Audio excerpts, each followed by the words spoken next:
In today's video, we're going to compare my RTX 3080 Ti against my RX 6800 XT in the First Descendant. We'll look at 1440p and 4K, multiple presets, and a few different scenarios. So let's not waste any time and dive straight into it. Let's start in the city where it's nice and crowded, and we'll look at 1440p ray tracing off ultra graphical preset. Now, both of these cards are rather high-end for this particular type. They're both ROG Strix. The 6800 XT is the liquid-cooled hybrid variant. The 3080 Ti is the air-cooled variant. And I've manually overclocked both of them. Now, in this particular case, we have the 6800 XT in the lead. I'll post the numbers down below and with the percentage advantages. So that's a 24% lead for the 6800 XT on the averages and a 15% lead for the 6800 XT on the 1% lows. Let's take a look at ray tracing just for the heck of it. It's probably not going to be good. Alright, so we'll set ray tracing to ultra, everything else is on ultra, and now this turns into the Achilles heel for the 6800 XT. We have 3080 Ti in the lead by 35% for averages and 43% for the 1% lows. Well, the FPS is not great on the 3080 Ti either, but you could probably get close to 60 with DLSS, maybe. I would still probably not recommend it personally, but you could tweak it to get it to 60 FPS, as we'll see in a little bit. And here we're going to try just that. We're going to drop the preset to high, and we're going to turn DLSS and FSR set to quality with ray tracing maxed out to ultra. And I decided to take us out into the open world because it's where you're going to spend the majority of your time. And actually, the 6800 XT did a lot better than I thought. We had 70 FPS for averages versus 80 FPS for averages on the 3080 Ti. That's a lead of 15% for the 3080 Ti. However, for the 1% lows, I did get quite a lot of stutters on the 6800 XT with the ray tracing set to ultra. I'm not sure why I did run this a couple times because it kind of stood out, but we only had 13 FPS for 1% lows versus 51 FPS on the 3080 Ti. That's a lead of 300%, 3 times as fast on the 3080 Ti for the 1% lows. But this was the only scenario where the 6800 XT's 1% lows suffered. In pretty much all of them, the 6800 XT did really good, actually beating the 3080 Ti, which is pretty cool, actually. The 6800 XT remains my most favorite AMD GPU of all time, personally. But yeah, these are the results for this particular case. Next, we're going to run the same test again at 1440p, but we're going to turn off ray tracing and turn off upscaling. So it's going to be 1440p native with the high graphical preset.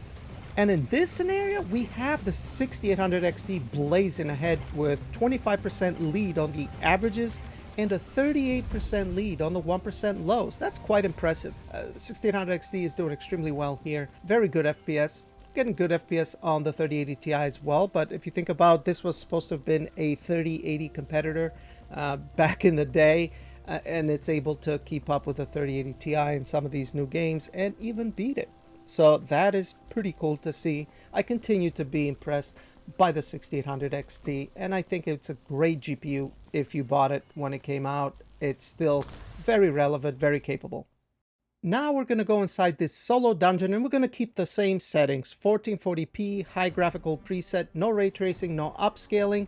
And here we have the 6800 XT in the lead again, although it's not as ahead as it was out in the open world. It's 13% faster on the averages with 104 FPS versus 92 on the 3080 Ti, and 19% faster on the 1% lows with 76 FPS versus 64 FPS on the 3080 Ti.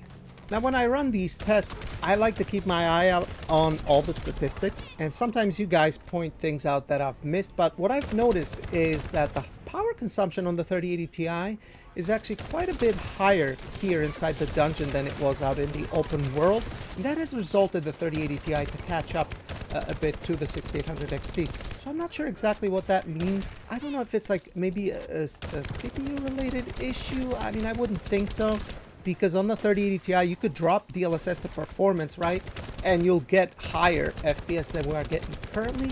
So So it's not really a CPU bottleneck, but these Unreal Engine 5 games can be a bit strange sometimes. And I continue to try to figure out exactly how things work. But yeah, another win for the 6800 XT. Next, we're going to take a look at some frame generation. Now, in order to do this, we have to use FSR for this particular game. And what we're going to do is we're going to set it to FSR native AA and turn frame generation on both GPUs. And here we have the 6800 XT on the lead on the averages by 43% and 77% faster on the 1% lows for the 6800 XT. Now, I did a video the other day looking at the image quality on FSR, if it's better on AMD GPUs than Nvidia. That was like a theory that's been kind of going around, and to me they both look the same. But one thing where FSR does run better on AMD GPUs is, from what I've noticed anyways, frame generation and the amount of frames that are generated. As you can see in this particular case, the 6800 XT is absolutely stomping all over the 3080 Ti because it's able to generate more frames with frame generation FSR 3 than the 3080 Ti. I mean, this is pretty much a fact at this point. As you can see here, the lead is unusually ahead than it would be without frame generation on. So that is quite interesting, because computationally the 3080 Ti should clearly have the advantage when it comes to compute. The 3080 Ti is ahead in general over the 6800 XT, which RX 6000 wasn't known for their compute heavy architecture, but clearly the 6800 XT is able to generate more frames in this particular scenario. So that is quite interesting.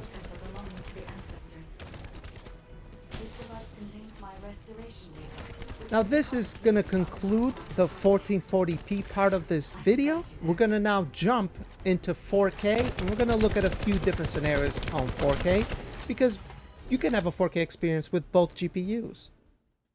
Okay, so now we're targeting 4K resolution, high graphical preset, ray tracing off, no upscaling. So 4K native 6800 XT versus 3080 Ti. And in this particular case, we actually have the 6800 XT ahead again, only on the 1% lows though, by 19%. For averages, the 6800 XT is only ahead by 1 FPS. That is a draw to me. But yeah, very interesting.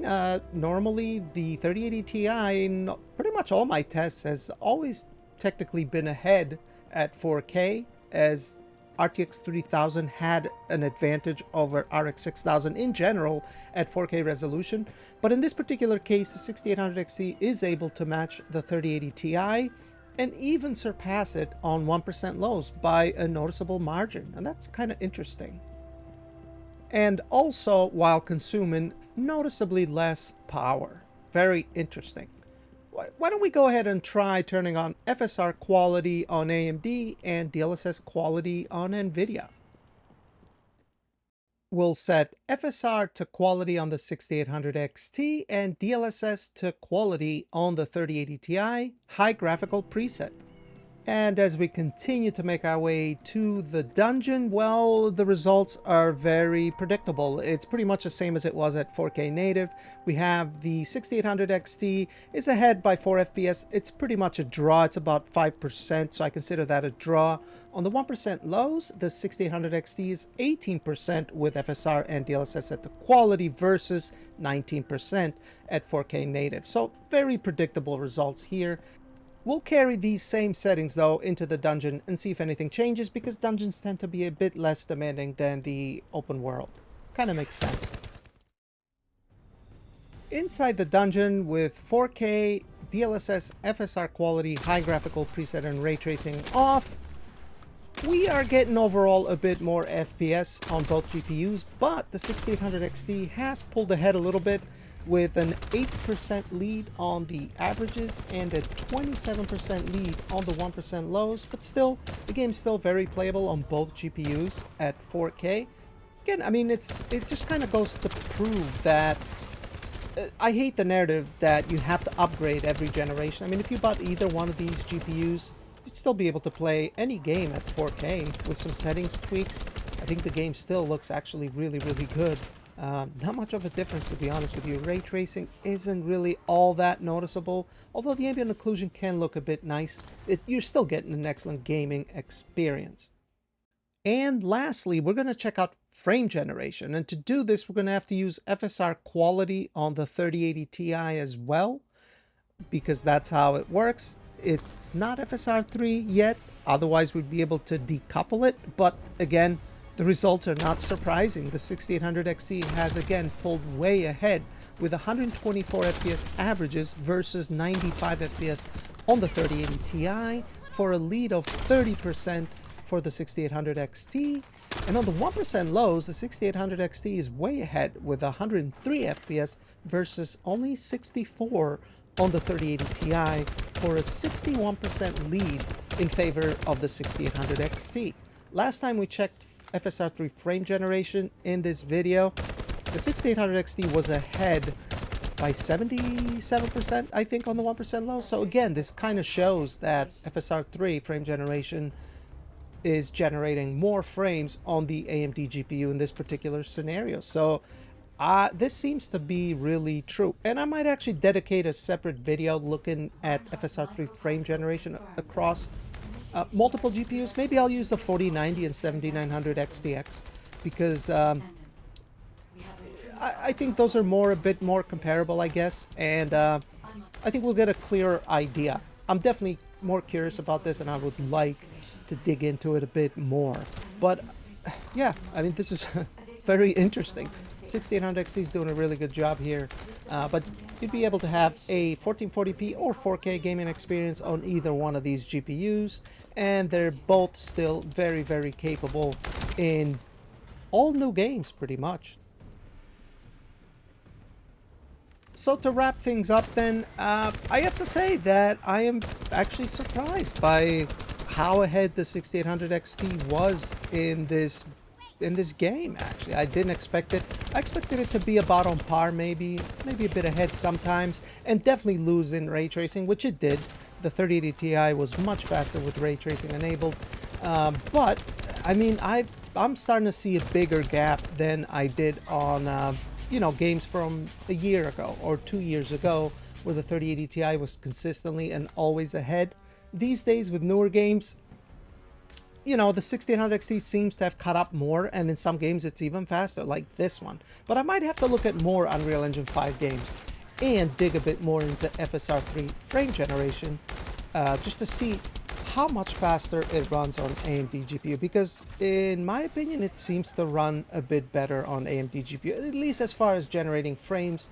At least with these two GPUs that seems to be the case.